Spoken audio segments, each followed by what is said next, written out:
buenas noches a todos y todas y muchas gracias por acompañarnos esta noche a conversar de la situación de la cultura en la actual coyuntura crítica, ¿no? Creemos desde la maestría en estudios culturales que es sumamente importante abrir este tipo de espacios. De hecho, los estudios culturales se distinguen de algunas otras disciplinas que se acercan a las artes en cuanto se preocupa bastante por pensar el lugar de la cultura ante los problemas sociales que, digamos, nos complican la vida todos los días, para decirlo de manera leve, ¿no?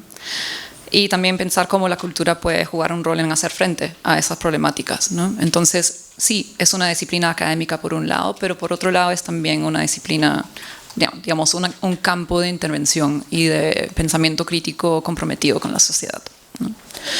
Y en nuestra actual coyuntura, bueno, estamos viviendo bajo un gobierno que tiene las manos manchadas de sangre.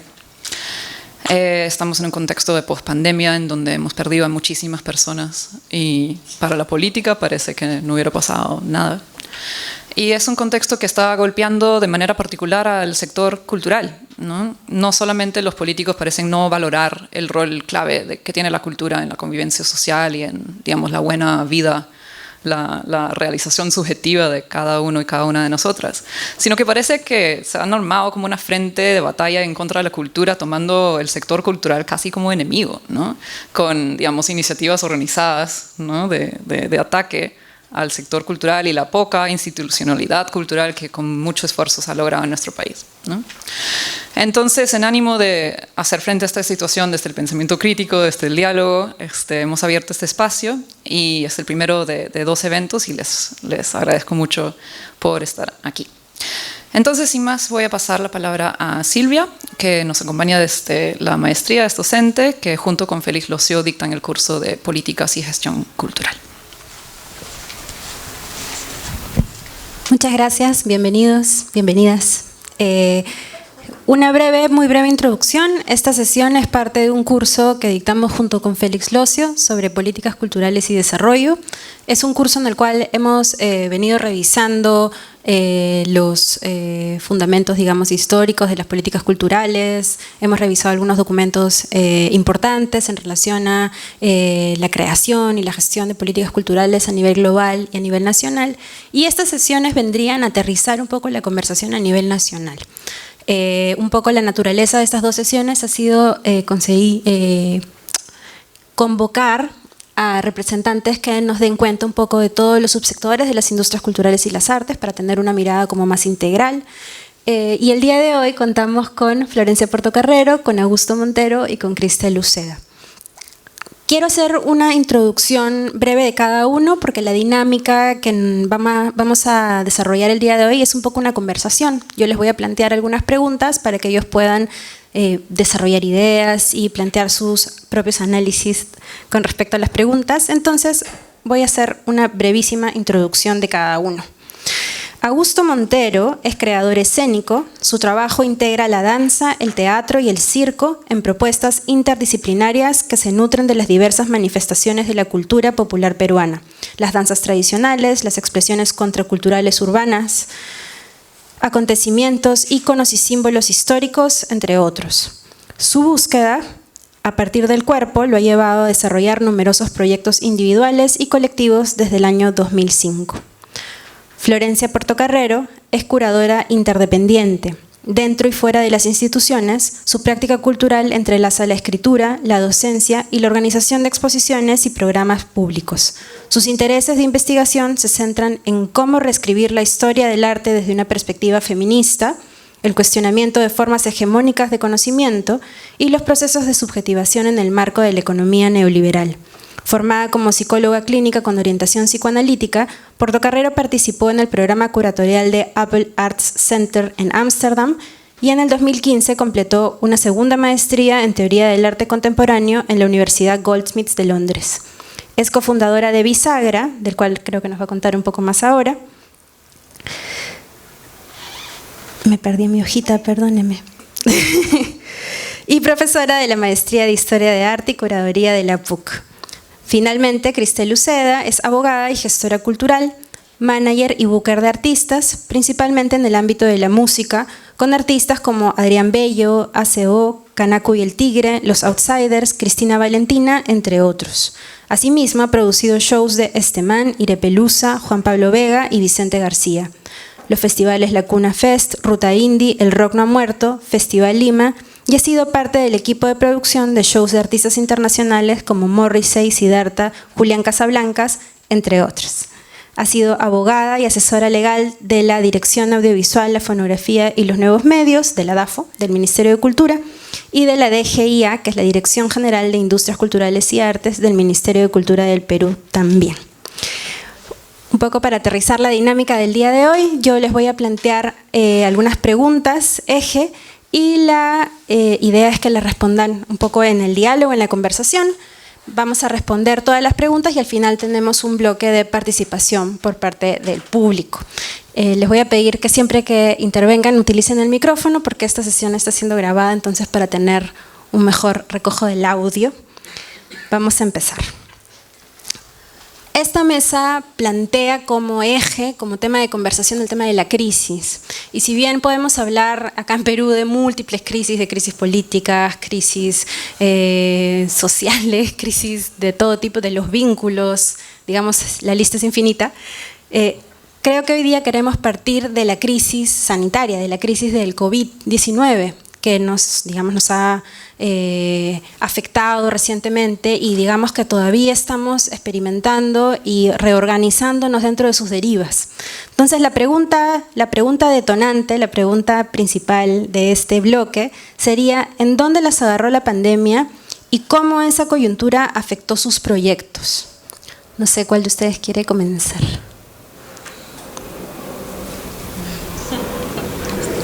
Gracias. Hola, muchas gracias por la invitación.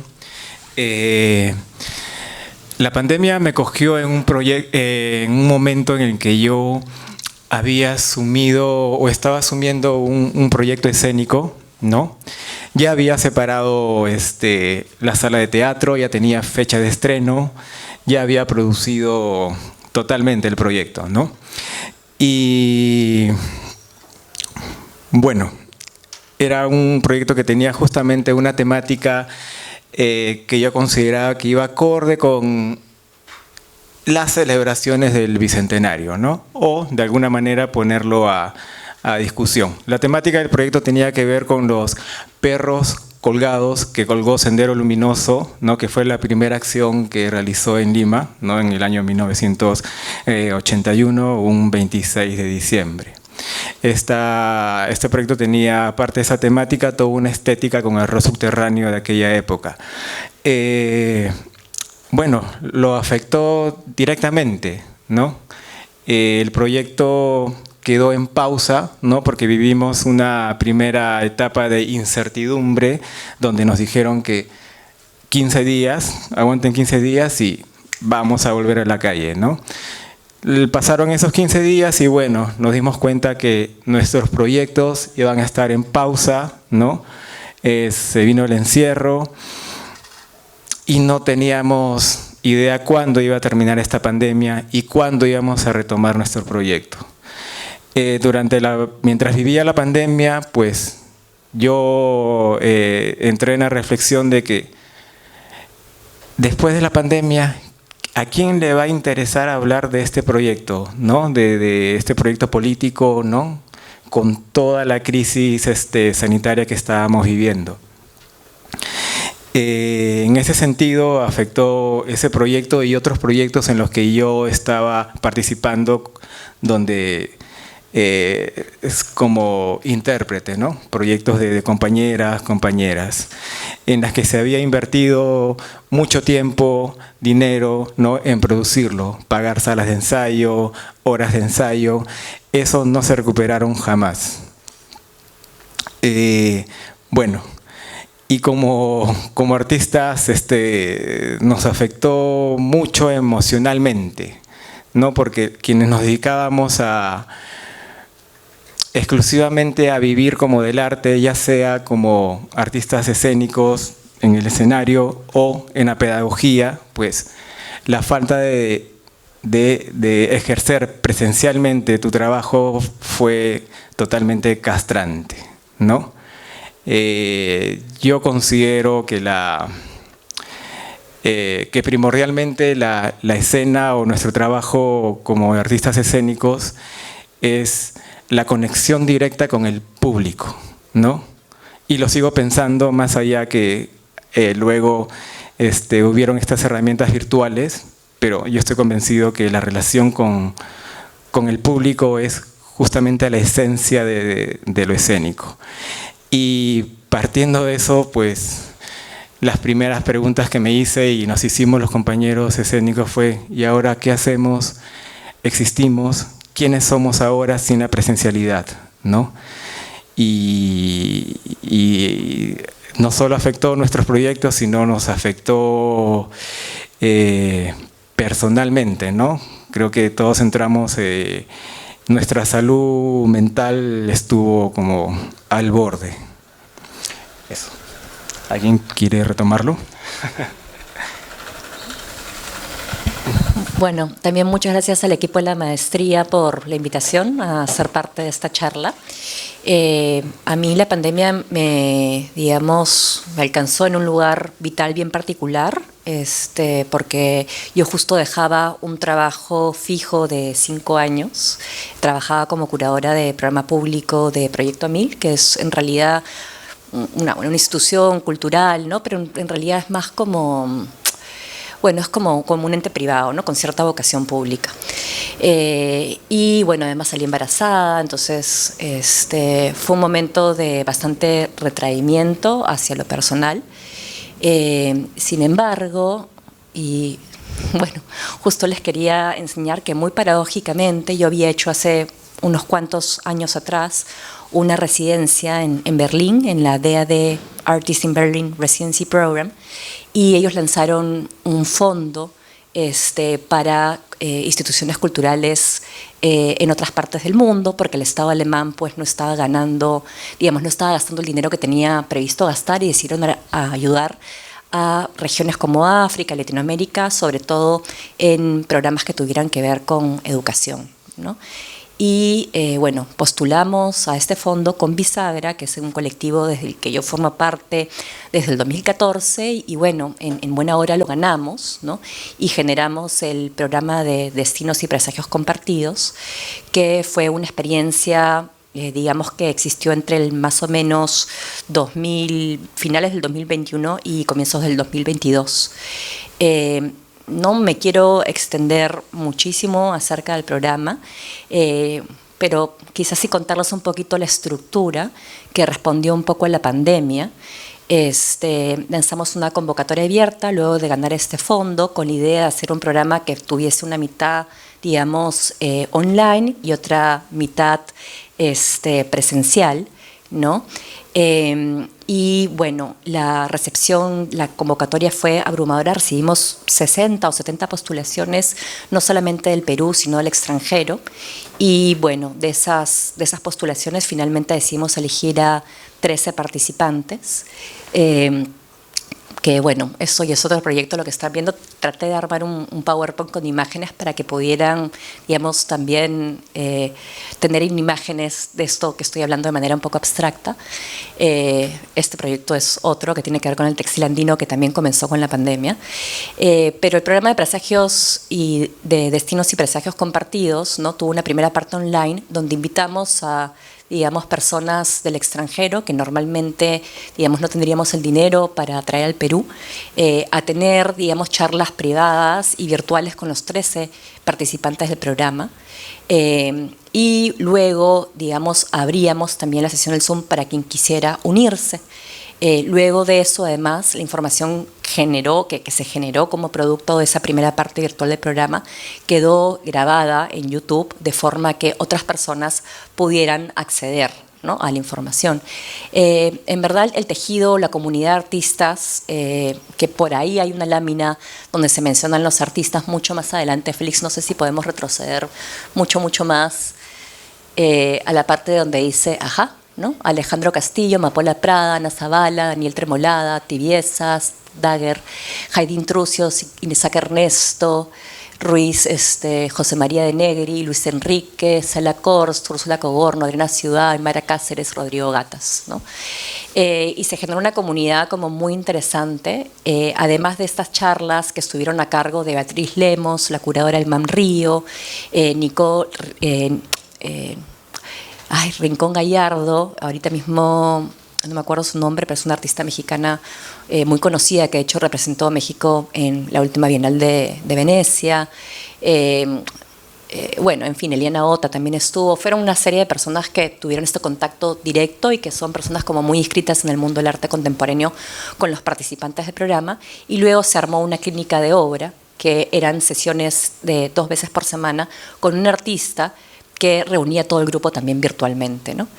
Entonces, luego de esta parte virtual, hubo una parte ya presencial donde nos encontramos todos los que participamos del programa, tanto sus gestores como las personas que participaron, en Pachacamac durante 5 días y fuimos guiados por un artista peruano contemporáneo bastante importante, que es Sergio Ceballos, en esta experiencia.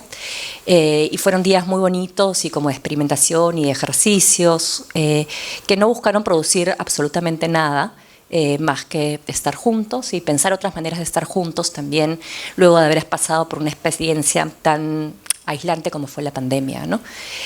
Como producto de, digamos, toda esta experiencia prolongada, lanzamos una revista que, bueno, las fotos están más abajo, que es la última revista de Bisagra, ¿no? Y que finalmente presentamos a principios de este año en Sur, ¿no? En la librería.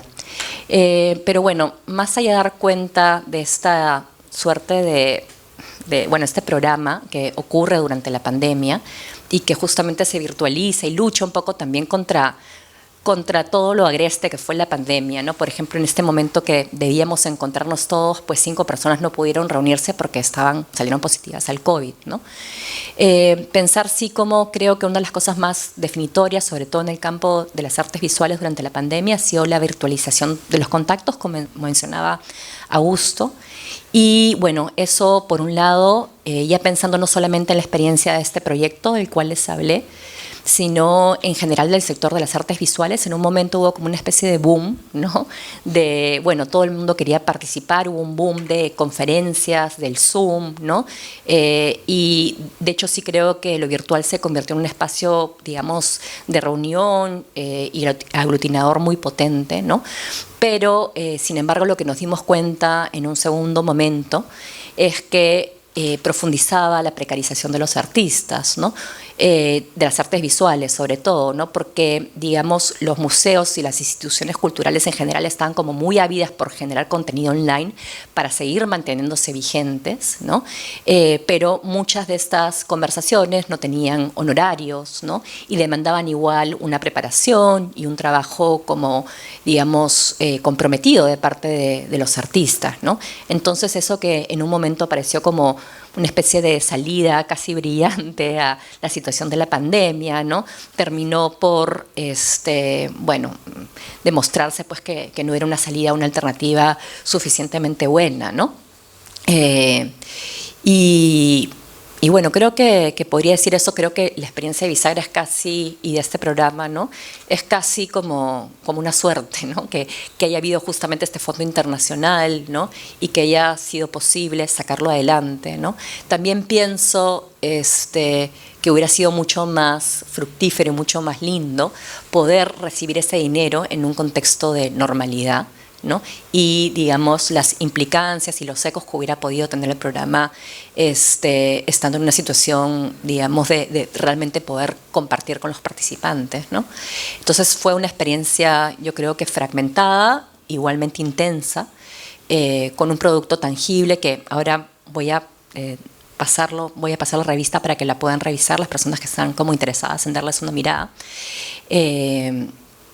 Y bueno, ¿no? También en el mismo pandemia también realicé un proyecto curatorial que he venido trabajando los 2 últimos años en torno al textil andino. Me imagino que vieron las imágenes hace un rato. Y por ejemplo, ese proyecto, ¿no?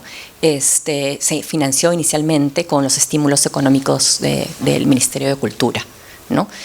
No hubiese sido posible si los estímulos económicos no existiesen, ¿no? Entonces creo que lo que puedo decir, y también un poco cuando Silvia me presentaba, ¿no?, que decía Florencia es curadora interdependiente y la gente dice, ¿qué es eso?, ¿no? Pero creo que usar esa palabra al propósito parte de un reconocimiento, ¿no?, de que la labor cultural es siempre en red y de forma colaborativa, ¿no? Y que dependemos unos de otros para que las cosas salgan adelante, ¿no? Y quizás también confirmar después de esa experiencia, ¿no?, de que es necesario quizás... Y yo creo que, bueno, eso es una experiencia larga. En las personas que trabajamos en cultura sabemos que ningún proyecto sale adelante o sale a flote si no es una empresa, ¿no?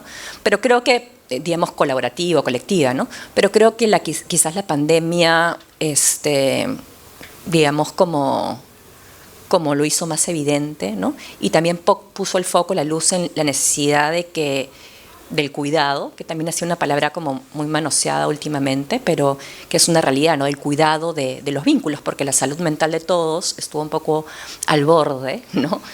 Cada uno viviéndolo de una manera muy distinta de acuerdo a el lugar o el momento de su vida en el que estaba. Pero sí creo que parte de los proyectos que yo emprendí desde ese momento en adelante han tenido como premisa, pues, de alguna forma cuidar muchísimo los vínculos de las personas que trabajamos juntas, ¿no? Y reconocernos, pues, como interdependientes y necesitando uno de los otros, ¿no? Bueno, muchas gracias. Hola, también gracias por la invitación. La pandemia a mí me agarró en un momento bien particular porque yo justo había dejado de trabajar en música para entrar a trabajar como asesora al Ministerio de Cultura y coincidió también con que salí embarazada, entonces ya había planificado dejar de trabajar por más o menos medio año para dedicarme a criar. Entonces coincidió como el momento en el que nos encierran, que fue en marzo, yo di a luz en mayo, entonces justo coincidieron como que todos esos meses y luego volví a trabajar al Ministerio de Cultura, a la AFO. Igual, o sea, dentro de cómo vivió como la industria musical la etapa de la pandemia, fue bastante duro. Yo salía de trabajar de una agencia de management de artistas que trabajaba con Canaco y El Tigre, y se quedaron en el aire, o sea, no había trabajo. Los conciertos virtuales no eran una realidad sostenible ni económicamente ni a nivel de experiencia, porque no había forma de conectar con el público a través de la virtualidad.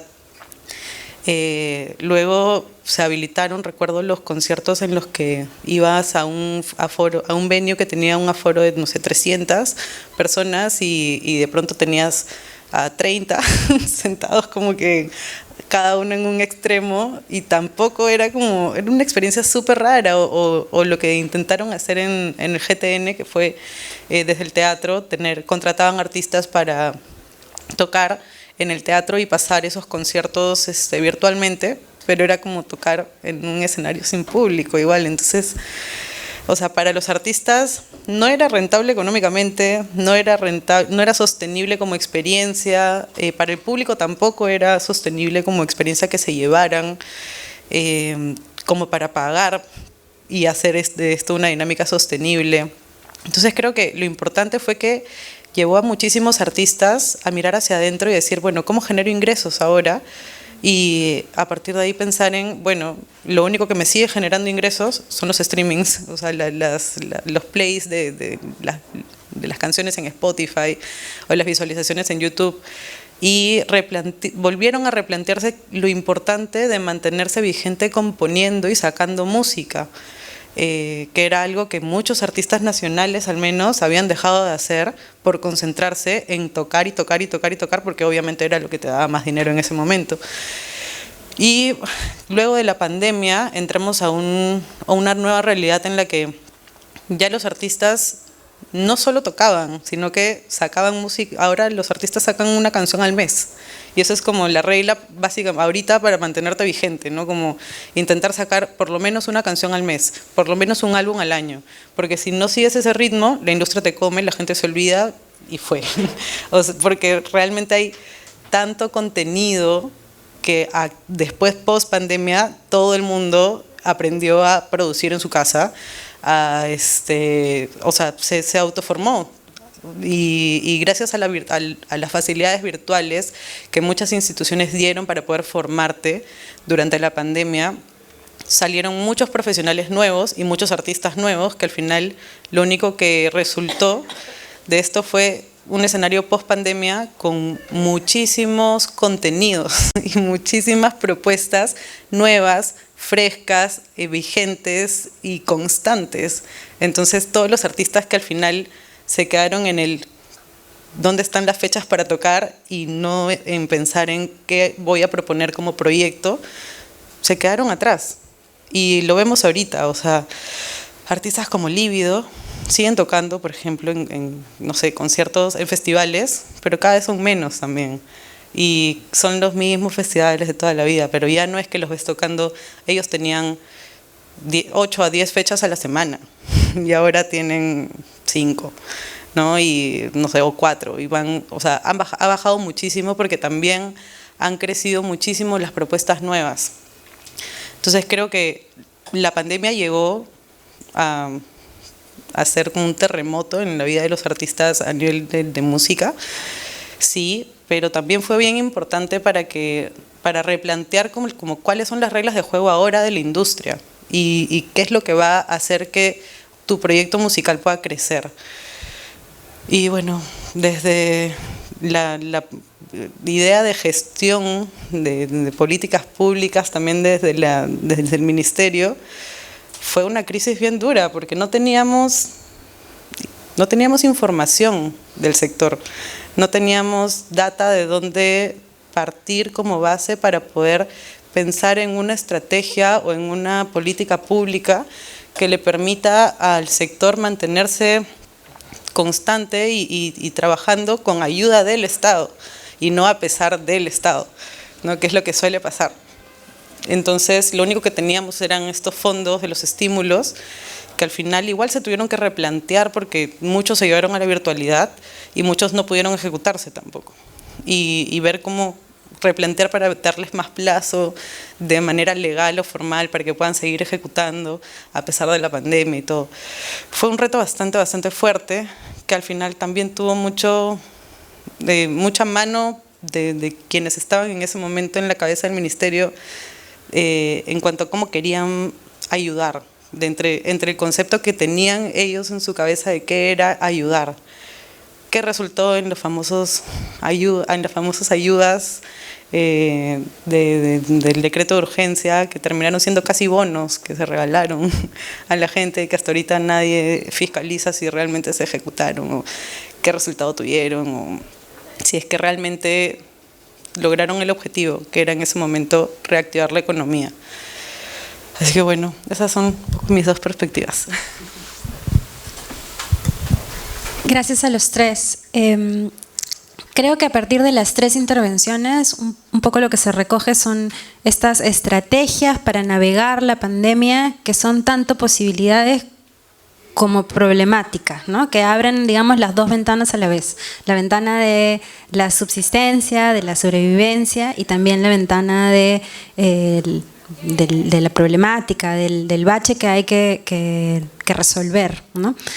En esa coyuntura, digamos, el cambio de las normas del juego, del cambio de la forma como se produce desde la música, desde las artes visuales, desde las artes escénicas, ¿qué tanto peso o qué tanta agencia o qué tanto impacto ha tenido el Ministerio de Cultura? Ha estado como súper presente en las tres intervenciones de diferentes maneras, ¿no? Como agentes que lo hace posible, también como problemática que ahorita mencionaba Cristel un poco, pero quizá mirando un poco ya desde una perspectiva más abierta, ¿qué rol o qué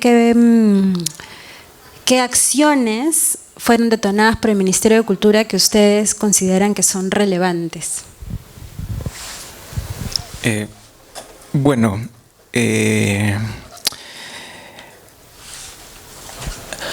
una de las cosas que nos trajo la pandemia fue justamente desenmascarar la precariedad en la que se encuentra el sector cultura, ¿no? los artistas intentamos, en mi rubro escénico, intentamos como organizarnos con la única herramienta que teníamos en ese entonces, virtualmente, ¿no? En horas y horas ahí sentados. Y en esas conversaciones nos dimos cuenta que hay muchos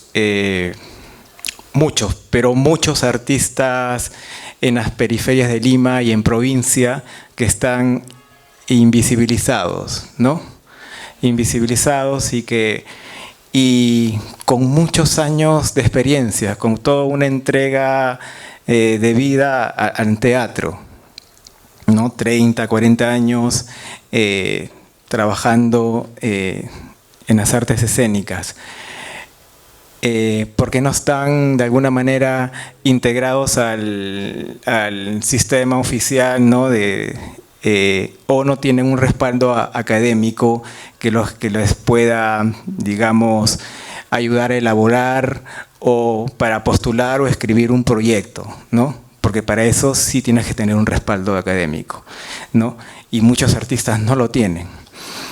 Y también nos dimos cuenta que hay muchos artistas que son virtualmente analfabetos, ¿no? Entonces que no tienen como esa herramienta de sentarse y poder usar una computadora eficazmente, ¿no? Entonces era muy complicado poder producir una ayuda para ellos. En ese sentido, yo soy un artista que medianamente está como integrado en el sistema cultural, ¿no?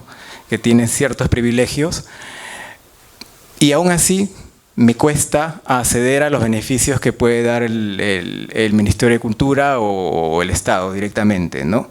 Entonces, para esos artistas de provincia y de las periferias de Lima es mucho más complicado.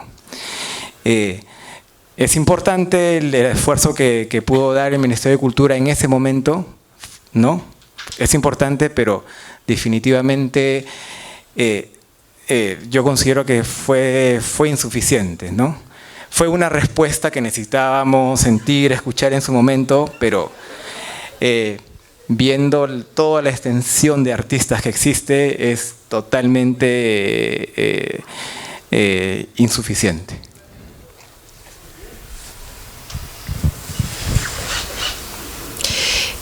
Yo creo que desde el 2018 que existen los estímulos económicos para la cultura, ¿no? Ha habido un cambio bien significativo del panorama de producción cultural, ¿no? Porque se ha ampliado, se ha diversificado, ¿no?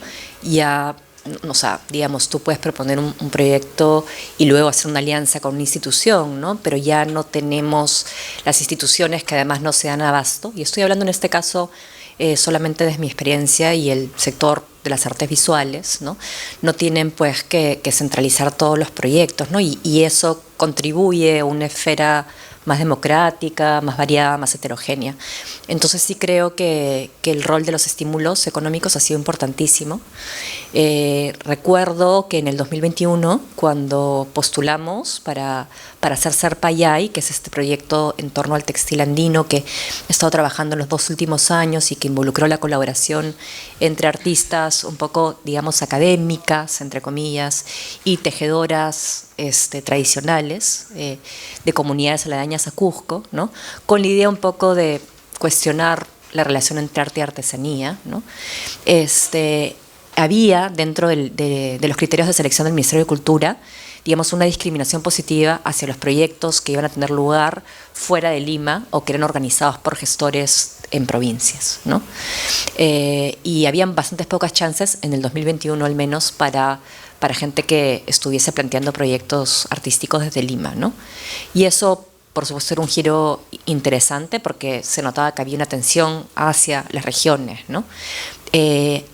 Sí, digamos que ya no hablando del Estado, por ejemplo, pero como en mi experiencia trabajando con el Museo de Arte de Lima, yo he sido durante un par de años asesora del Comité de Adquisiciones de Arte Contemporáneo del museo, y también durante la pandemia lo que hicimos fue eso, ¿no? O sea, el museo compra arte en distintas ferias internacionales, ¿no?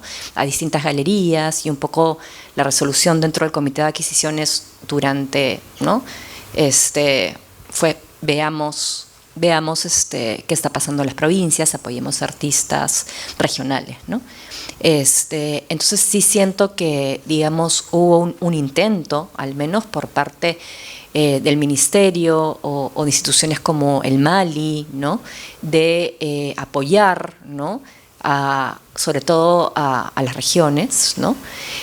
Sin embargo, evidentemente son insuficientes, ¿no? Y bueno, siempre se necesita más, ¿no? De hecho, estoy pensando ahora, venía, ¿no? Escuchando un podcast acerca de, bueno, la famosa ley Tudela, ¿no? Y de cómo también está llevando un nivel de precarización los estímulos económicos que se dan para el cine peruano, ¿no?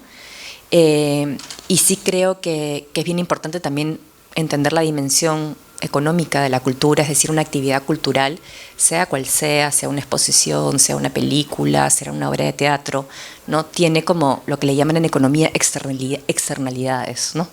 Que es la idea que genera movimiento económico en sectores que exceden la propia producción, ¿no? Entonces, cultura también es un eje dinamizador y puede ser un eje dinamizador fortísimo de la economía, ¿no? Me imagino incluso que quizás en música o en teatro, pero más en música que se dirige a públicos más masivos, a diferencia, lamentablemente, del arte contemporáneo, que estamos pues un poquito en enclaves, ¿no? Un poco más aislados de los grandes públicos. Eso se nota muchísimo más, ¿no? O sea, hay una dinamización muy fuerte económica a través de la cultura, ¿no? Entonces creo que la falta de entendimiento que hay por parte del Ministerio, no de Cultura, porque creo que hay gente muy bacán que ha colaborado con el Ministerio, pero creo que han habido 16 ministros de Cultura en los últimos años, ¿no? Entonces es una, digamos, entidad casi que como acéfala, ¿no? Que no, ¿cómo va a poder ir adelante? Y si va para adelante, pues es con mucho esfuerzo, ¿no? Y por el lado del Congreso, evidentemente, pues realmente están dando la espalda al país en asuntos tan básicos que no resulta, que digamos, que no es una sorpresa, ¿no? Que la cultura no sea una prioridad, ¿no?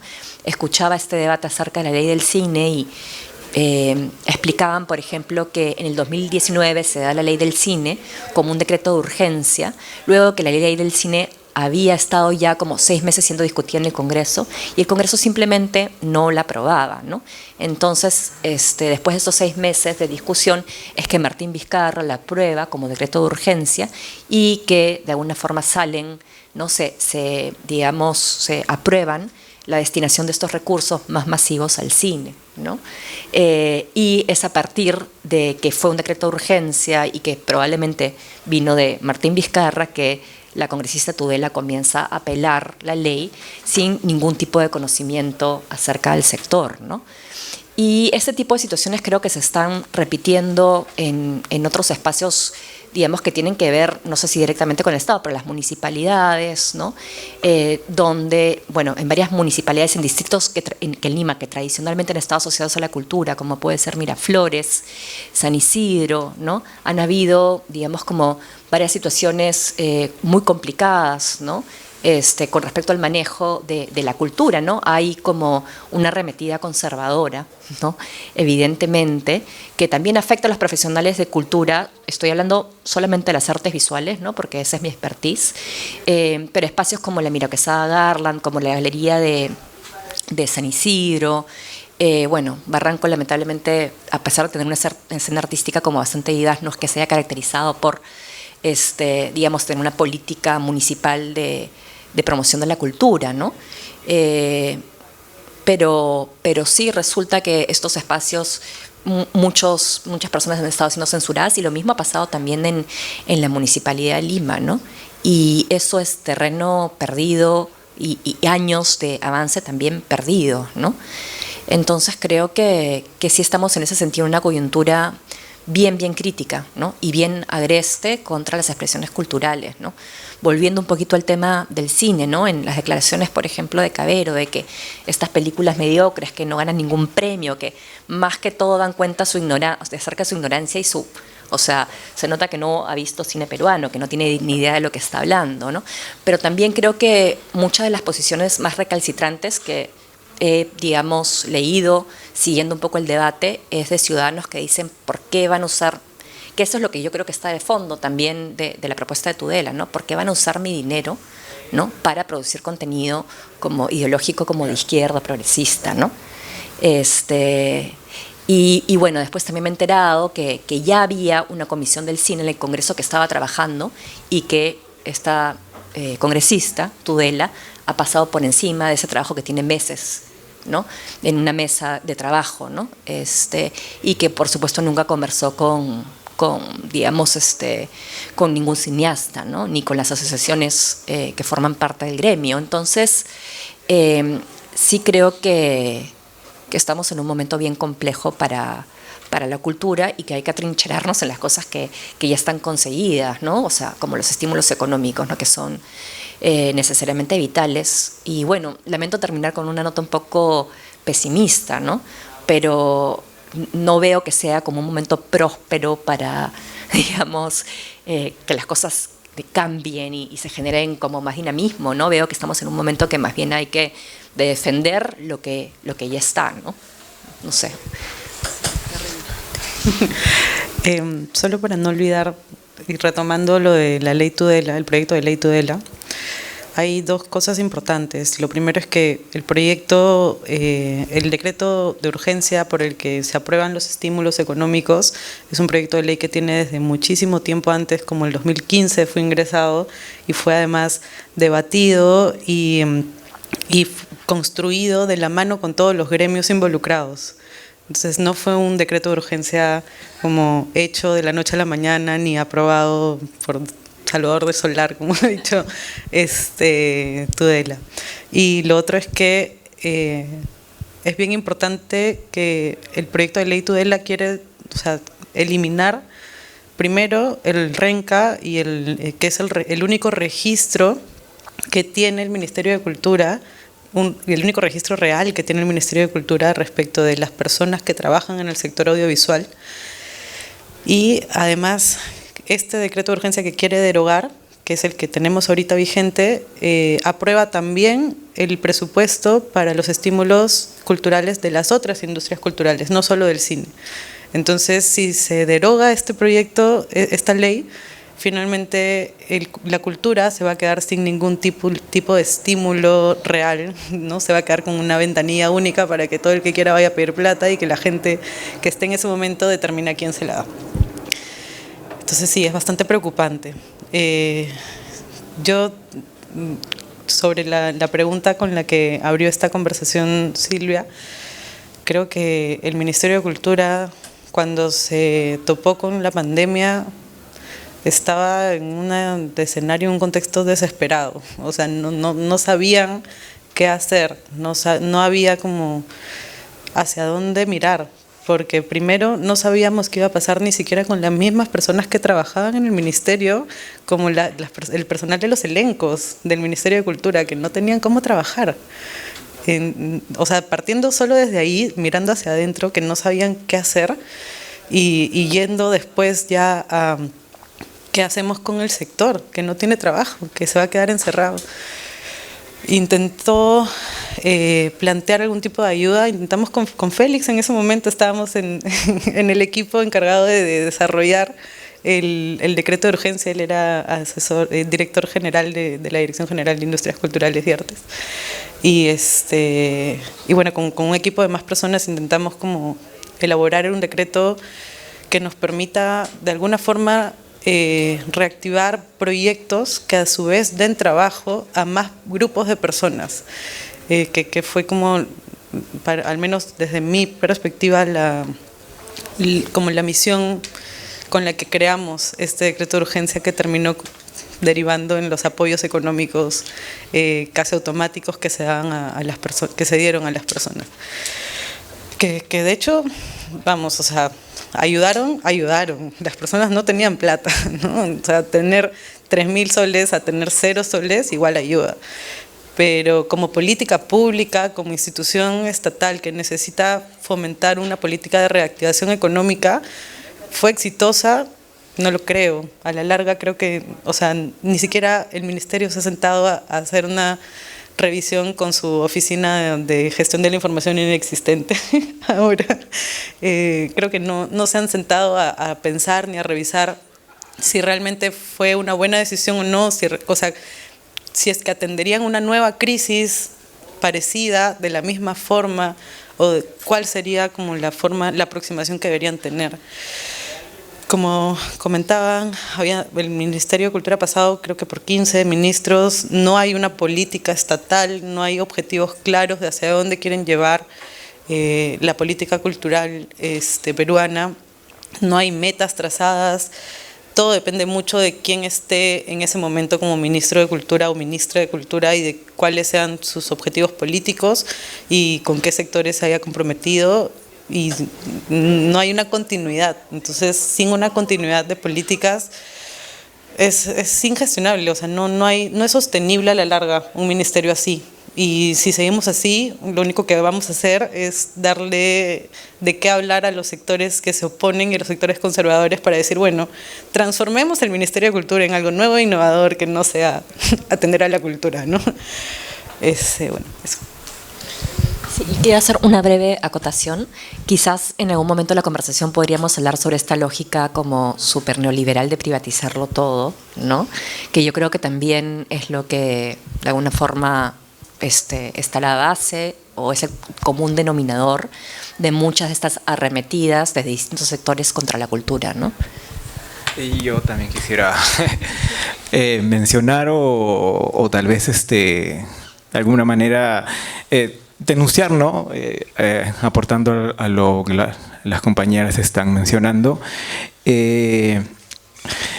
La Plazuela de las Artes era como creo todavía un espacio donde los artistas escénicos, los músicos podían presentar sus proyectos de manera mínimamente pagada, ¿no? Había un pequeño fondo para eso. Y yo tuve, digamos, la suerte de participar este año con un proyecto mío. Y la Plazuela de las Artes se presentaba del verano hasta antes del invierno. Luego de eso había Caja Negra, que pasaban a hacerlo en un salón de teatro municipal, ¿no? Para que la gente no se muera de frío, exactamente. Cuando yo estuve participando en esta última edición de la Plazuela, me entero que ya no iba a haber Caja Negra, ¿no? Que el alcalde de Lima ya había quitado el presupuesto para eso, definitivamente. Me enteré también que antes que yo me presentara, habían censurado una obra, no recuerdo el nombre de la obra, pero simplemente porque los actores y actrices tenían polos rojos, ¿no? Y la temática no tenía no era política, ¿no? Entonces estamos en un extremo ahorita, y claro, no quiero ser pesimista, pero se vienen tiempos bastante duros para el sector cultural. Y la Plazuela el próximo año ya no va a existir, ¿no? Está existiendo porque había un presupuesto último, pero eso ya se cortó. Así que sí, es bastante lamentable. Gracias. Creo que algo que se desprende también de sus intervenciones y que nos permite plantear una apertura un poco a la conversación es esta idea de cómo el ministerio en sus acciones atiende diferentes crisis de la nación peruana, ¿no? El tema de la descentralización, de una centralización, digamos, que ha regido el sistema cultural peruano, de una mirada de urbano versus rural, de la capacidad de los agentes de vivir y participar en una vida cultural más activa, entre otros temas. Entonces creo que aquí lo que correspondería preguntar es, desde su propia actividad como creador creadores, de su propia actividad como gestores y gestoras, cómo otras crisis también han afectado su labor. De hecho, ya le hemos conversado un poquito, pero como para profundizar en estos temas hemos hablado sobre esta suerte de oleada del conservadurismo, hemos hablado también sobre un Perú, digamos, que está como desencajado, que no logra como encontrar un elemento cohesionador, un poco para ir reflexionando. Y antes de darles el micrófono, igual si Félix tienes alguna pregunta, me interrumpes. No sé quién quiere arrancar. Bueno, ya me... ¿O quieren? Por favor. Yo quería empezar con dos crisis o oleadas. La primera creo que es la informalidad, que es bastante fuerte en el sector musical, tanto desde el lado de protección de derechos de autor como desde la precariedad de las relaciones y los vínculos laborales, contractuales. Es bastante fuerte cómo afecta al sector por el hecho de que nadie tiene seguridad respecto de qué cosa realmente es dueño. O desde el lado de derechos de autor, por ejemplo, hay muchísimos artistas, incluso súper grandes y consolidados, que no tienen claro cuáles son sus derechos, sobre qué pueden licenciar, sobre qué no, de qué cosa le han cedido todo al sello o al manager, y eso realmente impide mucho el crecimiento de los artistas en varios aspectos. Por ejemplo, el no poder licenciar su música a proyectos cinematográficos grandes. Por ejemplo, viene Netflix y dice estoy buscando artistas, te contacta una casa de audio y no puedes licenciar tu música porque no tienes las cosas listas, porque no tienes claros quiénes tienen los derechos, porque no tienes los contratos listos, ni los fonogramas listos. Entonces, bueno, creo que desde ese lado es una crisis bastante importante que debería seguir trabajándose y fomentándose esta formalización para que no sea una traba, sino más bien una facilidad. Desde el lado de la precariedad laboral es bastante fuerte cómo las bandas y los artistas y las empresas explotan a otras personas, no hay respeto por derechos laborales. Hablabas de los megaconciertos, que sí, generan un montón de movimiento laboral, pero por ejemplo dentro de un concierto como el de Bad Bunny, que estuve en la producción, tenías a los que cargan hielo trasladando de un extremo a otro del Estadio Nacional los bloques de hielo gigantes en los hombros y en la espalda. Y probablemente esa persona gana 150 soles el día de trabajo. Y probablemente no tenga un trabajo tampoco, no tenga seguro. Entonces, y así como esa persona, los que salen a repartir la cerveza entre el público, los que están en la puerta parados, los de seguridad, y no hay contratos. No hay seguro, SSTR. O sea, en ese concierto en particular, las personas del público que no llegaron a tener entradas se habían organizado para boicotear el concierto y boicotear la seguridad y meterse a como de lugar al concierto. Derribaron varias barreras de seguridad y se treparon y se quisieron meter al concierto. Y la seguridad en ese momento lo que hizo fue agarrar palos y empezar a golpearlos.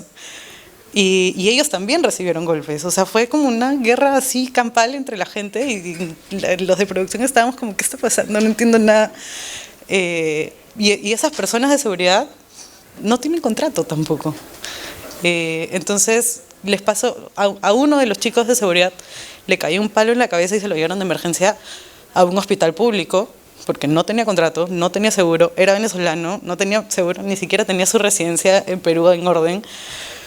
Y eso pasa todo el tiempo, a nivel de megaconciertos, a nivel de conciertos chicos, de bandas grandes, de bandas chicas, está en todos lados. Y creo que mientras no sea algo que se vaya trabajando y solucionando a pocos, va a ser un gran impedimento para que nuestra industria crezca y se pueda desarrollar. Bueno, esa era una.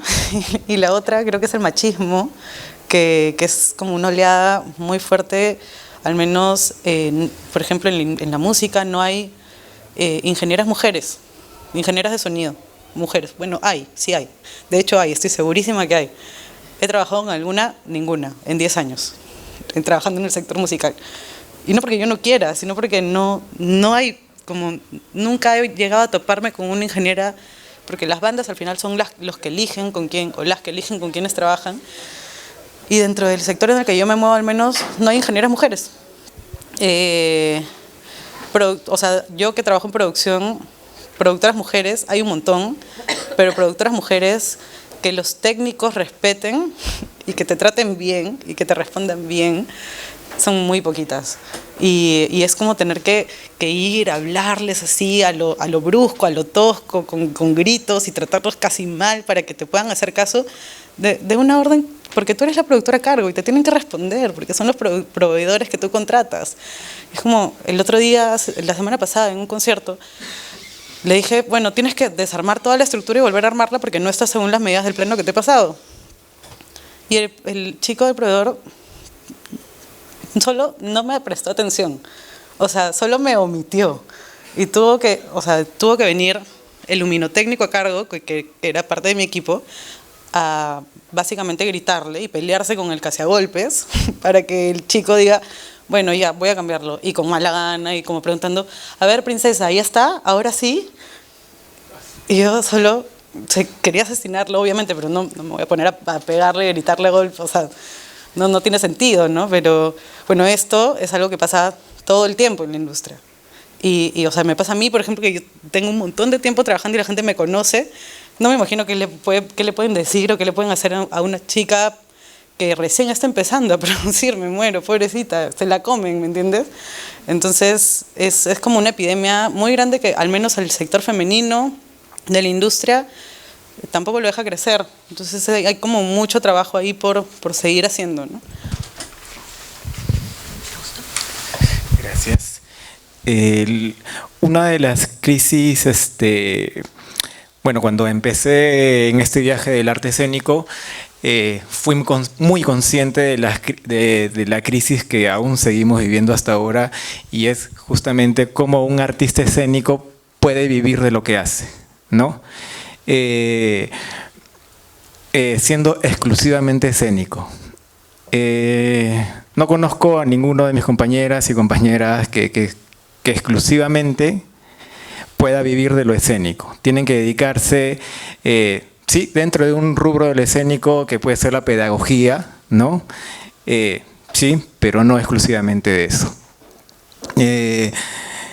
Llevo creo que más de 20 años dedicándome a lo escénico, y esa crisis está ahí presente. No hemos podido superar esto.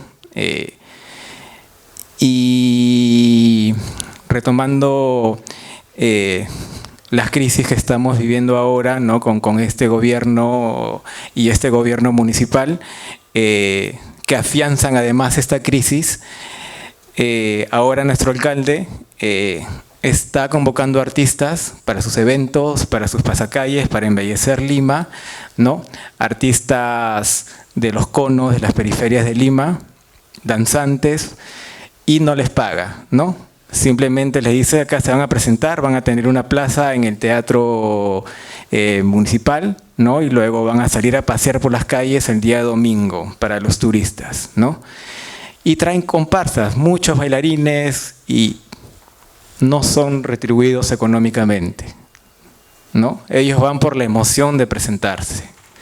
Y es así como también se ha entendido el arte, y yo también lo entendí en su momento, ¿no? Que el artista tiene que entregarlo todo, no importa si hay una retribución económica, no, uno lo entrega todo. Y está bien tener esa mística, ¿no? Pero saber para qué y cuándo, en todo caso. Pero es la forma como mucha gente de mi generación, ¿no? Ha tomado el arte. ¿Por qué? Porque el arte es pensado así para la gente. Cuando yo hablo con gente que no está relacionada con el arte y saben que soy artista, ellos ya está integrado en ellos, que saben ¿y de qué vives? ¿No? Lo saben. Saben que del arte en este país no se vive. Entonces estamos, décadas y décadas en esa crisis. Una de mis herramientas escénicas es la danza contemporánea. Y en estos años yo he sentido una crisis mucho más aguda en la danza contemporánea, y me atrevo a decir que está como en extinción, ¿no? ¿Por qué? Porque no hay un mercado para poder sostener a estos bailarines, bailarinas, ¿no? Y muchos de mis compañeras y compañeras se han refugiado en academia, ¿no? Que sí pueden sostener una vida y seguir bailando de esa manera, ¿no? Sí, es muy, muy complicado, muy precario esta eterna crisis.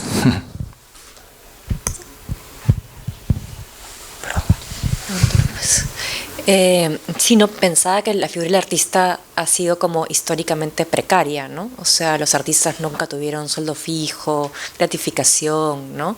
O sea, es una figura, sí, ¿no? Históricamente precarizada, y al mismo tiempo como hay todo un halo místico alrededor del artista y del genio creador. Entonces es una cosa como bien contradictoria, ¿no? Y claro, sobre todo, ¿no? Son los artistas que logran vivir de lo que hacen, pues son una excepción y no la regla, ¿no? Y a veces esa excepción es tan luminosa, ¿no? Que pues hay todo un grupo de gente que trabaja pensando que esa realidad será posible o le será accesible en algún momento, y luego pues en algún momento de la vida, ¿no? Cuando uno, qué sé yo, tiene una familia o tienes más responsabilidades, pues te das cuenta que es un ritmo de vida sostenible durante un tiempo de tu vida, ¿no? Y claro, es una gran desilusión y un gran desengaño, creo que para muchas personas, ¿no?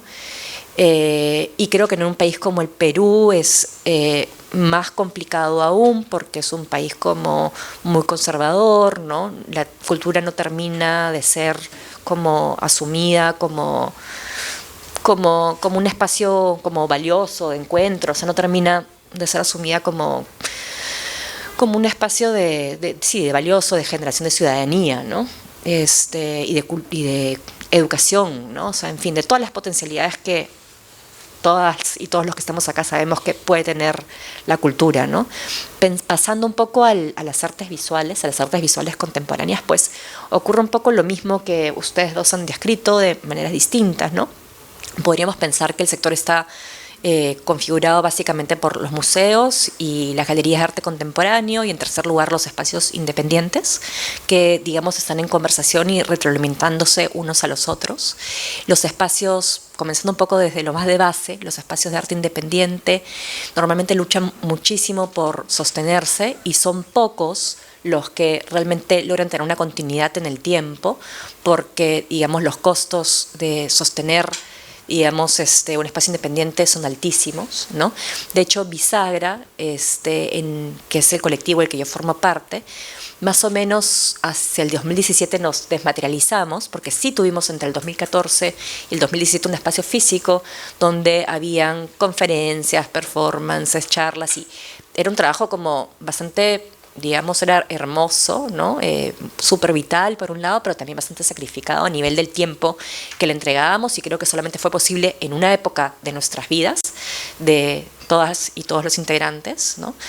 Y nos desmaterializamos y nos hemos convertido en un colectivo que se activa de acuerdo a ciertas, digamos, cuando las circunstancias son favorables, ¿no? Luego están pues las galerías comerciales, que obviamente responden a intereses básicamente comerciales, ¿no?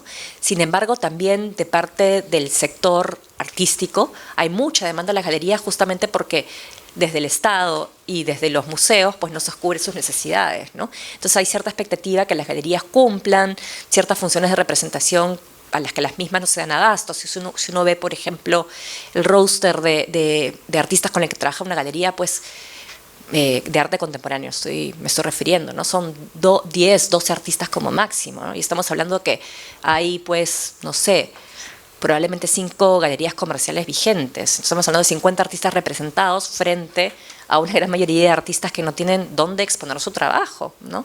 Dónde, digamos, tener una carrera, quien los apoye para digamos, mostrar, pensar su trabajo, ¿no?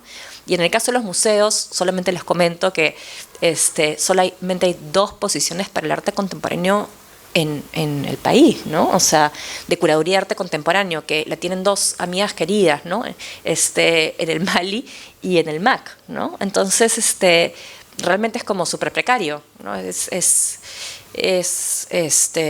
una falta de infraestructura como masiva, ¿no?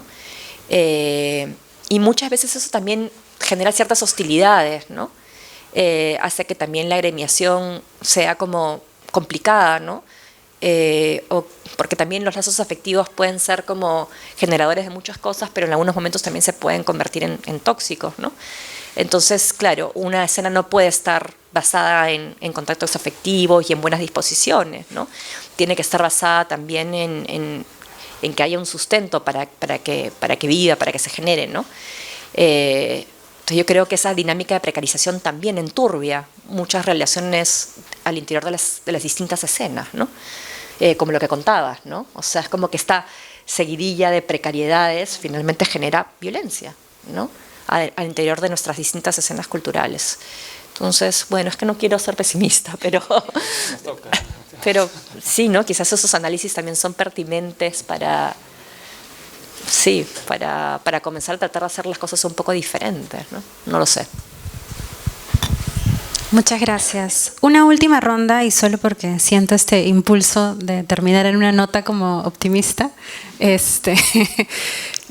que algo que se desprende también de sus intervenciones y de lo que nos están contando es esta idea de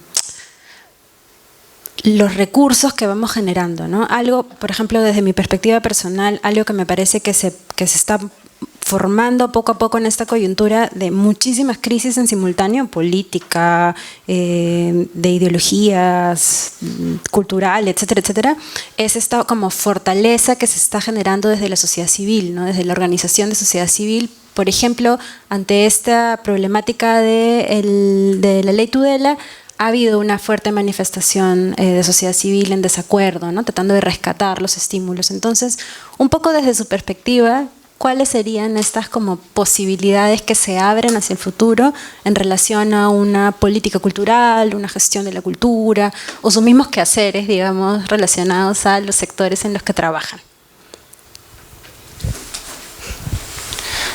Wow, qué difícil ser optimista, ¿no? En estas circunstancias. Yo siempre en todos estos años de labor siempre me hago la pregunta de por qué continúo siendo artista cuando todo pareciera que nadaras contra la corriente, ¿no? Y encima en un país, tomando una frase de Iván de Gregori, antropólogo, estamos inmersos en un país donde ningún pasado está resuelto y que es el origen de todos nuestros conflictos sociales. Y en base a eso yo me hago unas preguntas. ¿Qué posición debemos tomar como artistas, ¿no? ¿Tenemos algún deber? ¿Tenemos alguna misión como artistas? Creo que las respuestas posibles son tan complejas como las preguntas. Y yo me refugio en un artículo que leí hace años, ¿no? Que me motiva y me conmueve mucho, y es de un sociólogo, Gonzalo Portocarrero. El artículo, voy a ser breve, ¿no? El artículo se llama Onjuray, Onjuray. Gonzalo nos cuenta es una metáfora. Onjuray, Onjuray es como se nombra la mariposa nocturna en el Ande, en ciertas zonas del Ande. Entonces él nos cuenta que Onjuray, Onjuray, esta mariposa nocturna nace en la oscuridad, nace durante la noche y tiene como instinto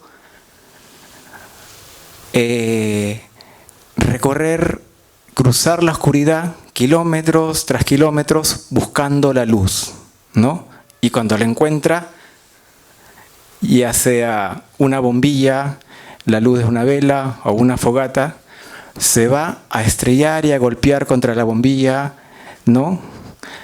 ¿O se va a entregar a la luz del fuego? Las personas del Ande que la ven, ¿no?, en su casa, muchas veces tienden a matarla inmediatamente porque les perturba, no entendemos esa lógica de cómo algo que te apasiona tanto, ¿no?, ya por instinto te puede hacer daño, te puede matar, ¿no? Entonces, es una metáfora, y esa metáfora yo de alguna manera la hago un paralelo con el artista, ¿no? Y sobre todo con el artista peruano, ¿no? El artista en nuestro país asume ser artista siendo consciente de que tiene que remar contra la corriente, que es un país complejo, lleno de trabas. Y yo creo que debemos valorar esa idea, ¿no?, de ser artistas peruanos, ¿no?, sentirnos orgullosos de eso. Dentro de ciertos artistas escénicos hay una frase que estos últimos años está muy presente, que es la idea de poner el cuerpo, ¿no? Y poner el cuerpo no es solo poner el cuerpo en escena, sino es que en tu cuerpo habite un discurso que esté acorde con lo que te exige tu contexto social ahora, ¿no? Y poner el cuerpo, exhibirlo, que puede ser verbalmente, puede ser presencial o puede ser ahora virtual, ¿no? Pero que eso genere una experiencia social que pueda gatillar algo, ¿no? Y es lo que nos toca ahora, justamente, como decía Florencia, luchar por lo que mínimamente se ha logrado, ¿no? Y sostenernos todavía en el arte. Eso. Sí, no, ahora estaba acordándome de ese artículo porque yo, bueno, Gonzalo es mi papá, nunca los leí, pero me acuerdo haberlo escuchado mencionar el concepto en Juray, que tiene que ver en el psicoanálisis con más allá del principio de placer, ¿no? De cuando haces algo que excede lo placentero y se convierte en doloroso, ¿no? Y que, bueno, es un principio en que el psicoanálisis es bien estudiado, ¿no? Pero también se me viene a la mente esta frase de Sor Juana, ¿no?, de la Cruz, puede ser, nadie te quita lo bailado, que también es bien importante para poder celebrar aquellas cosas que sí se logran, ¿no? Y creo que, digamos, la conversación de hoy ha adquirido como tono un tanto negativo, porque hemos estado viendo la misma charla, ¿no?, habla sobre la crisis, pero sin embargo en estos contextos de crisis igual se logran un montón de cosas, ¿no? Específicamente para mí los últimos años han sido años como muy enriquecedores a nivel profesional, a pesar de que han implicado riesgos, como por ejemplo dejar un trabajo fijo y establecerme como curadora independiente, ¿no? Pero sin embargo, entre, digamos, la posibilidad de un fondo alemán, la posibilidad del Ministerio de Cultura, asociaciones con instituciones locales como pueden ser, por ejemplo, el IPNA, ¿no?, que es una de las, digamos, instituciones que más apoya el arte contemporáneo en el país y que tiene recursos además para apoyarlo, asociaciones con la Católica, se logran como cosas que pueden ser muy interesantes y sobre todo también, digamos, el tejido social, ¿no?, que cada uno de estos proyectos involucra, ¿no?, es bien importante, ¿no? Por ejemplo, estos son dos de los proyectos colaborativos los que estaban hace un rato mostrándose en imágenes que yo emprendí durante la pandemia, ¿no? No estoy hablando de mi trabajo, por ejemplo, comercial, en galerías comerciales o en ferias, o el trabajo escrito, sino trabajos específicamente de colaboración con recursos públicos redistribuidos, ¿no? Y eso ha generado, pues, conectividades, aprendizajes mutuos bien importantes para mí, ¿no? Y han sido en realidad años de mucha plenitud profesional a pesar de todo. Entonces, y veo que ese tipo de situaciones se repiten en otras colegas y compañeras de trabajo y compañeros de trabajo que trabajan en el sector, ¿no? Que que es difícil sin duda, ¿no? Pero sí hay aún así maneras de navegar estas contrariedades y encontrar posibilidades, y el Perú además es un país, ¿no? Y la historia del país permite también hablar sobre temas que son como, no sé, o sea, permite hablar sobre temas que son como muy sensibles, pero también como muy importantes. Hay una necesidad, ¿no? Una urgencia de cultura también, ¿no?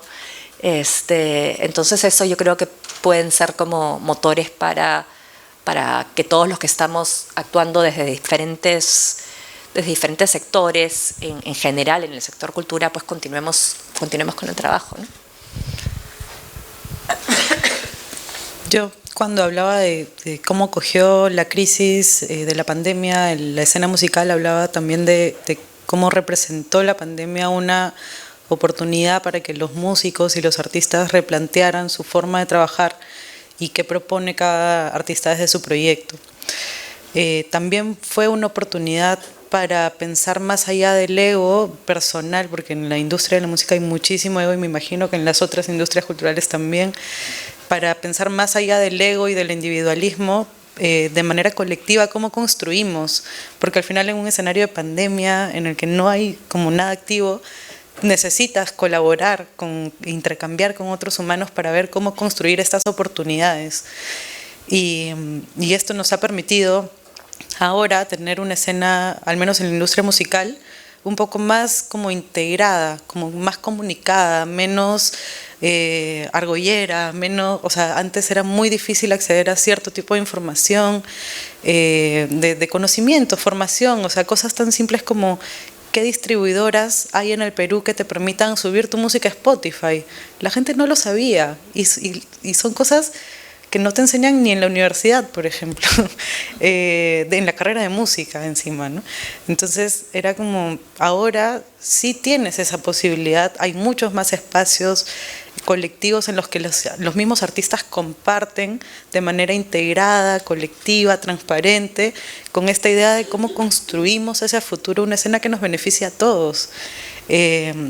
Y siguiendo un poco el ejemplo de crecimiento de Colombia como país y como industria, que a nivel cultura nos lleva bastantes años y a nivel música ha crecido de manera muy colectiva, y viendo cómo allá los músicos se apoyan unos a otros, colaboran unos con otros, empujan juntos cada lanzamiento y construyen juntos campañas de comunicación.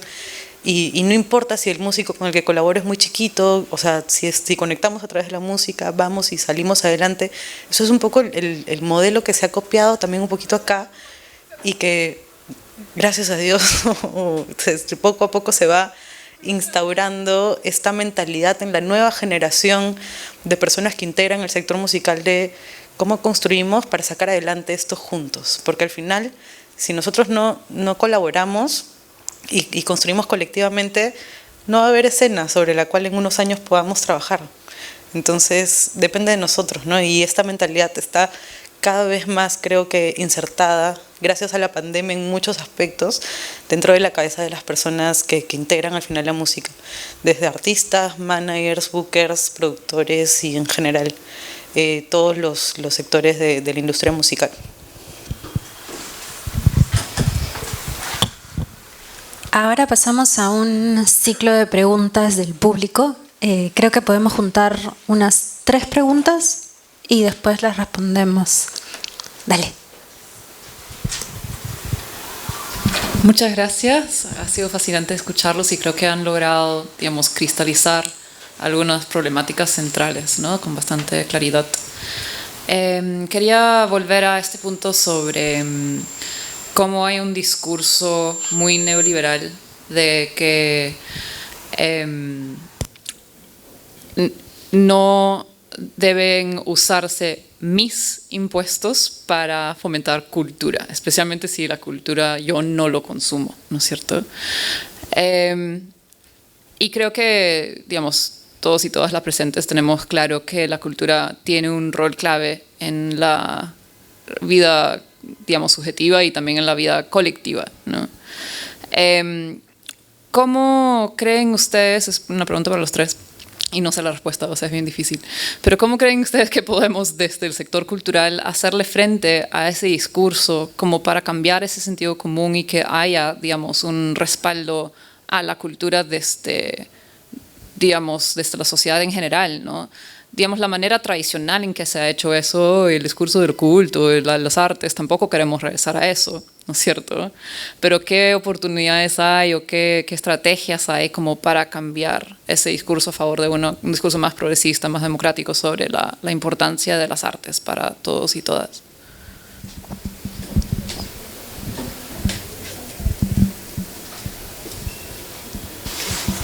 Antes que se me olvide.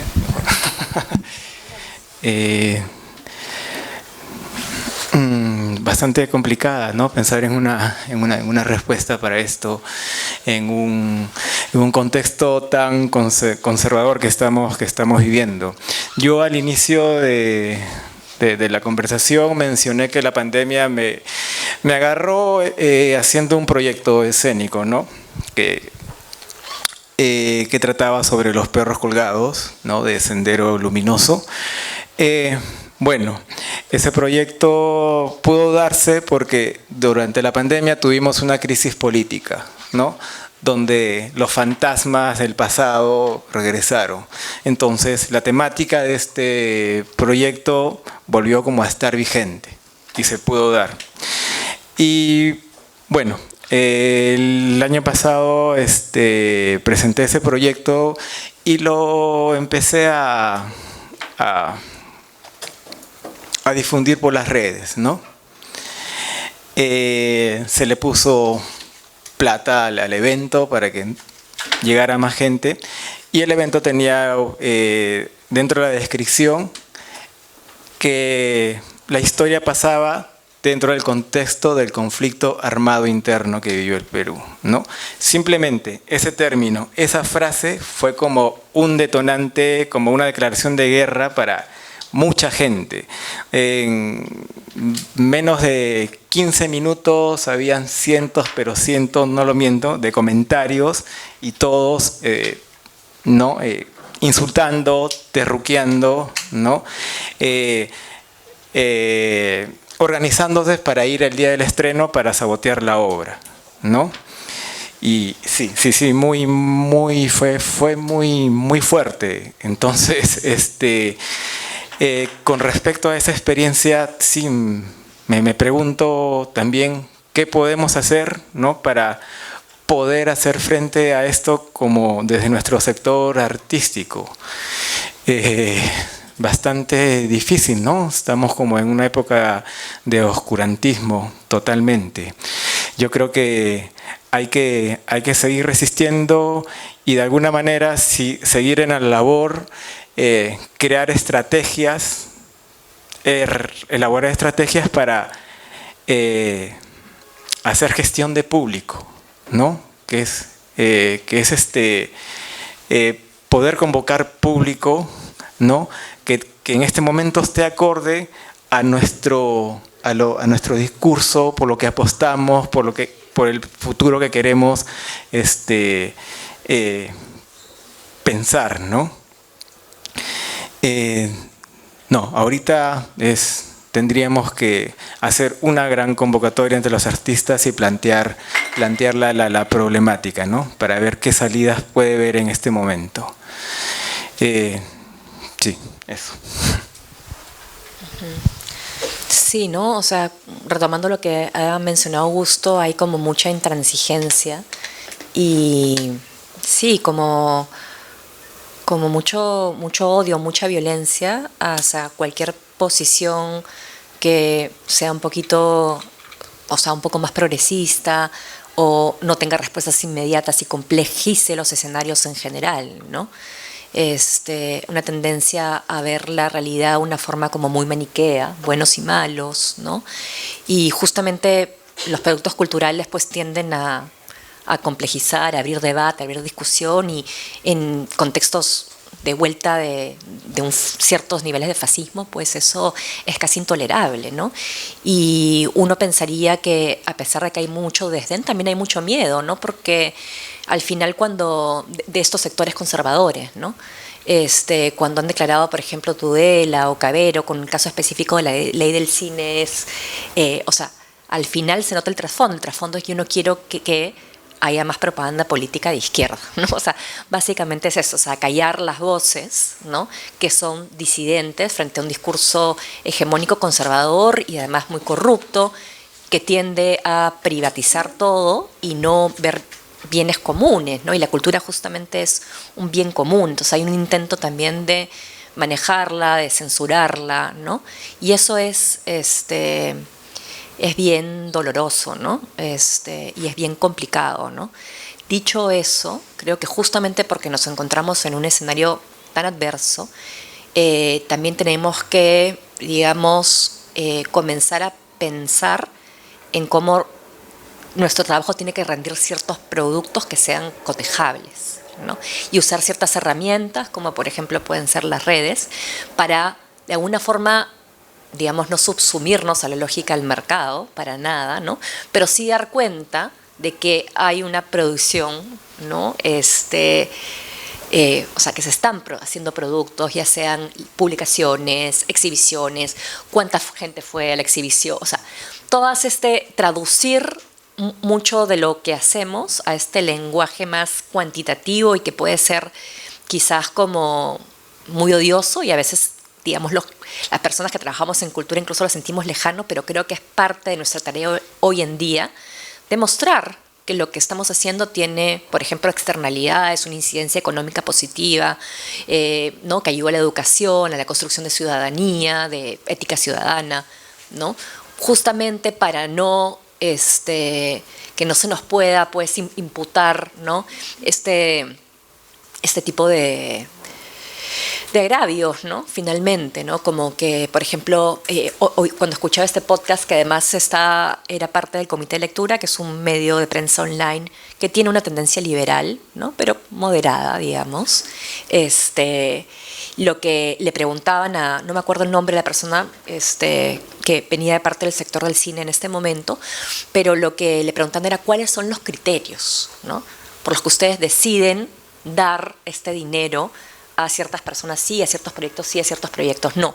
¿A qué se debe que la gran parte de estos proyectos sean proyectos de cine como intimista o regional o en lenguas indígenas, ¿no? Porque, digamos, este otro lado de la población no se está viendo como representada.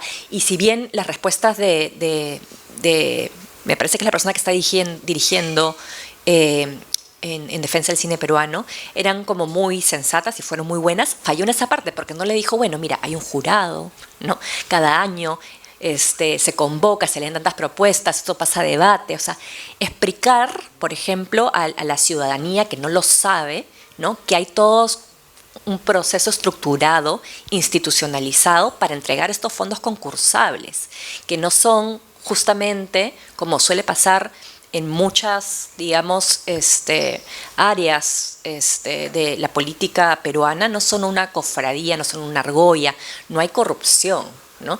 En muchos de estos casos los proyectos son ciegos, o sea, no sabes quiénes lo están realmente, digamos, promoviendo, organizando, ¿no?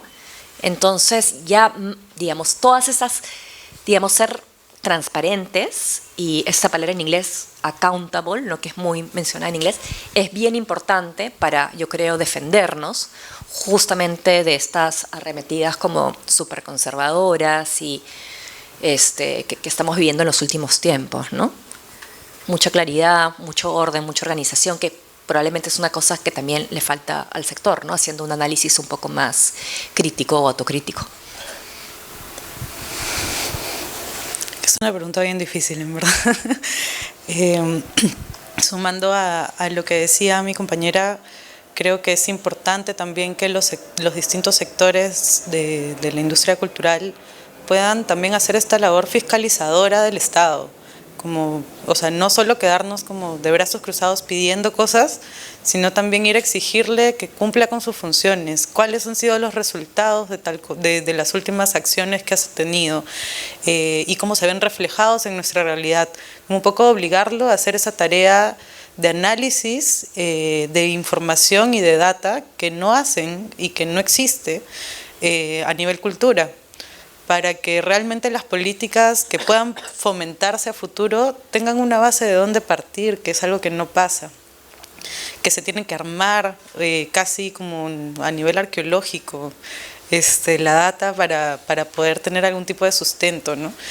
Eso por un lado creo, y bueno, el otro, o sea, creo que nos faltan muchísimos años por trabajar en educación, partiendo desde la educación cívica, para que por lo menos una persona que sale del colegio sepa cómo funciona el Estado y cuál es su estructura, y a quién le puedes como hacer responsable de cada acción, ¿no?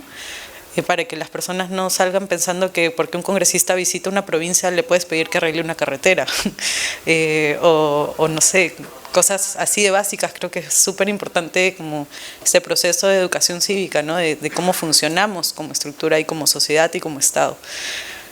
Nos falta mucho todavía, pero hay esperanza, amigos. Gracias. ¿Alguna otra pregunta? Buenas noches.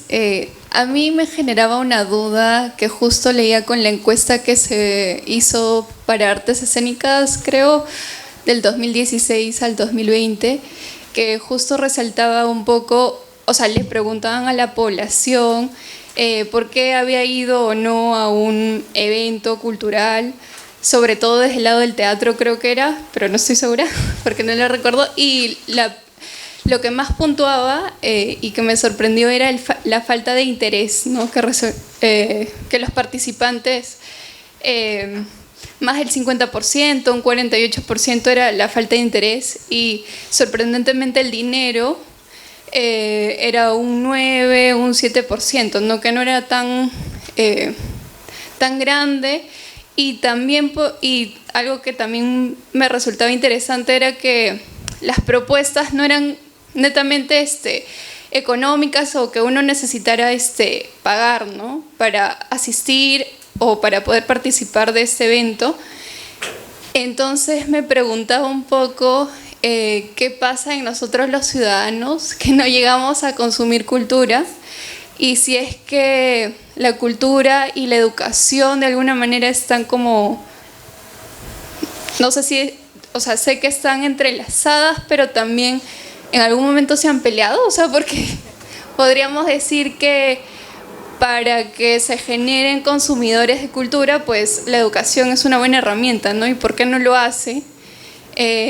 Y desde la cultura también se pueden dar a conocer muchos eventos históricos, hay generar aprendizajes significativos de repente, no solo leyendo un libro o transcribiendo, memorizando la historia, ¿no? Que es algo que puede fácilmente ser más significativo que eso, ¿no? Entonces, mi duda iba por ese lado, porque los ciudadanos consumimos poca cultura, y por el otro, si es que la educación y la cultura en algún momento se han peleado, y si hay alguna solución o un camino por ahí.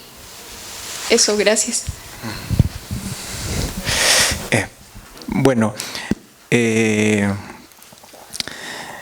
justamente comentaba hace un momento sobre la gestión de público, pero para más exacto, en términos es la formación de público, ¿no? Que se está viniendo o que se está dando hace ya algunos años, donde el sector escénico ha empezado a gestionar eso, justamente para reaccionar un poco al sistema, ¿no? Porque la gente cree que el teatro o el actor o la actriz o el danzante está legitimizado si te ven en la televisión, ¿no? Si tú no apareces en la televisión o en el cine, no eres un actor para la mayoría de la gente, ¿no? Y bueno, está de más mencionar, porque lo hemos mencionado en todo el conversatorio, claro, el arte está totalmente, escénico está totalmente desmerecido. Y la formación de público es una labor bastante ardua. Incluso instituciones como el Gran Teatro tienen esa propuesta, y dentro de sus digamos, últimos resultados, me enteré hace unos meses que todavía les es muy complicado llevar públicos a ellos para que vean proyectos escénicos, ¿no? Siendo el Gran Teatro que tiene una maquinaria, pero no para poder difundir sus proyectos, incluso con eventos gratis, ¿no? Bueno, eso es el resultado pues de la inexistencia de políticas culturales, ¿no? Totalmente desinterés de los gobiernos, ¿no? Que no han integrado la cultura a la educación, ¿no? Década tras década. Entonces, el resultado lo estamos viviendo ahora, hace años. ¿Qué podemos hacer respecto a eso? Generar proyectos, nosotros mismos como artistas, donde la educación se puede ligar a la cultura, ¿no? Con nuestros propios proyectos. Y de alguna manera lo venimos haciendo, ¿no? Dentro de mi rubro, la gente de teatro y la gente de danza viene haciendo eso. Toma un tema social y lo involucra pedagógicamente, ¿no? Para que puedan los dos complementarse, ¿no? Las dos dimensiones se complementan y eso es por lo que debemos apostar. Y se vienen haciendo en las periferias de Lima. En las periferias de Lima hay muchos espacios culturales, ¿no? Que están totalmente convencidos de eso. Trabajan con la comunidad, trabajan con los barrios, ¿no? Con los niños, y se está gestando algo ahí, ¿no? Sí, es cierto, hay esperanza, ¿no? Pero hay que seguir dándole y seguir apostando por eso.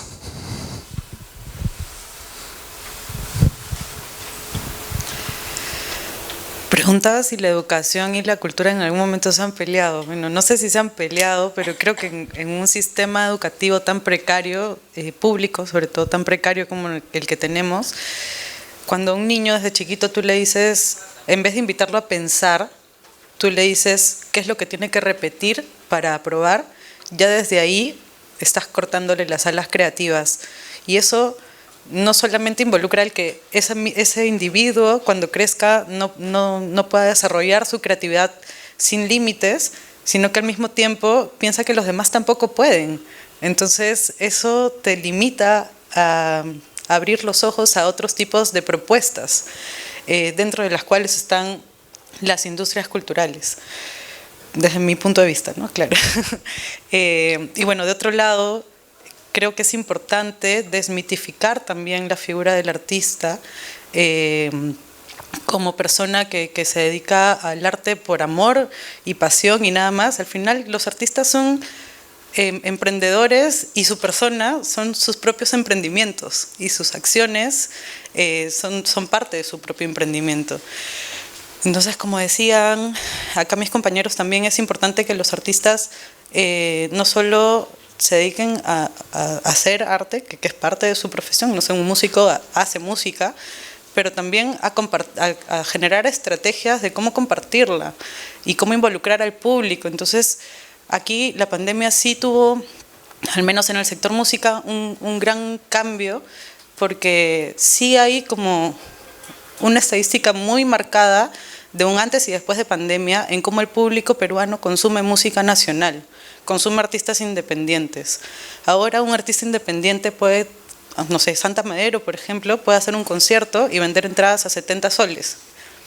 Y llena locales de 200 a 500 personas. Algo que antes de pandemia era impensable. Pero ¿eso por qué fue? Porque a partir de pandemia los artistas se pusieron a pensar en cómo genero experiencias que conecten con personas, más allá de solo sacar músicas y hacer conciertos. Entonces, hay oportunidad para seguir formando al público en cómo, o sea, pueden tener la opción de consumir cultura nacional. Creo que invitarlos a conocer otras opciones, y eso parte de una estrategia de comunicación que tienes que trabajar y desarrollar ya sea tú solo, con un equipo, parte de implementación de estrategias digitales, de publicidad digital. O sea, hay como que todo un trabajo que desarrollar detrás, sí, pero es un trabajo que es necesario hacer para que generemos ese cambio en que la gente pase de pensar que el artista es, no sé, Morrissey, que ya está, a decir, man, ya hay una banda nacional que suena increíble, y cuando la escuché pensé que era extranjera, ¿no? Y sí hay música chévere en el Perú entonces, y puedo empezar a escuchar otros artistas y otras opciones.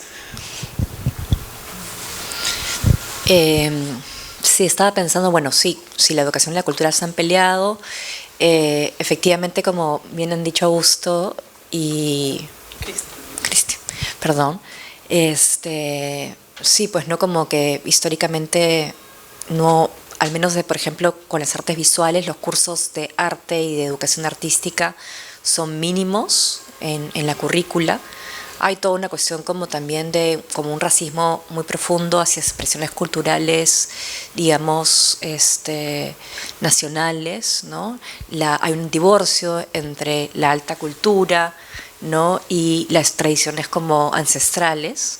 En el caso del arte contemporáneo eso se ve de manera bastante marcada, ¿no? Porque por un lado tienes como el arte contemporáneo, las galerías, las ferias, y por otro lado tienes todo el mercado artesanal, ¿no? Y sabemos que las categorías arte y artesanía también son construidas históricamente.